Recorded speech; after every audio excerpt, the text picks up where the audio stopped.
Doctor Ramakrishnan, ஜெய ராமகிருஷ்ணன். அவர் அரசாங்கத்தோட guest lecture, கௌரவ விரிவுரையாளர். எங்கே வேலை செய்கிறாருன்னா, நம்ம கள்ளக்குறிச்சியில் இருக்கக்கூடிய அரசு கலை அறிவியல் கல்லூரியில் வேலை செய்கிறார். இவர் 5 தனியார் கல்லூரிகளை இன்ஜினியரிங் காலேஜஸில் ப்ரொஃபஸராக இருக்கிறாருன்ற விவரங்களை நம்ம கூடுதல் ஆதாரமாக கிடைக்கிது. அப்போ இந்த ஃபேக்ட் ஃபைண்டிங் கமிட்டி ஒரு வாரத்தில் பார்க்க சொன்னாங்கல்ல, வேலை செஞ்சுருந்தா அவருக்கு நோட்டீஸ் போயிருக்கும்ல, அவரை வேலையை விட்டு எடுத்திருப்பாங்களே, இல்லை என்கொயரி பண்ணியிருப்பாங்களே, இல்லை குறைந்தபட்சம் ஏதாவது தண்டனை கொடுத்துருப்பாங்கல்ல. இது எதுவுமே நடக்கலை. அந்த கல்லூரிக்கு நம்ம வாலண்டியர் போகிறாங்க, கேட்குறாங்க, அந்த பகுதியில் விசாரிக்கிறாங்க. அவர் இங்கே தான் இருக்கிறாரு, எந்த மெமோவோ எந்த நோட்டீஸும் வரல அப்படின்றாங்க.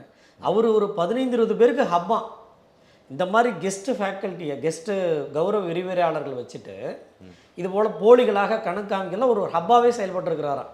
ஓகே, அப்படிலாம் சொல்கிறாங்க. அப்போது இந்த ஃபேக்ட் ஃபைண்டிங் கமிட்டி வேலை செஞ்சிருந்தா அவர் என்கொயரி பண்ணியிருப்பாங்களா?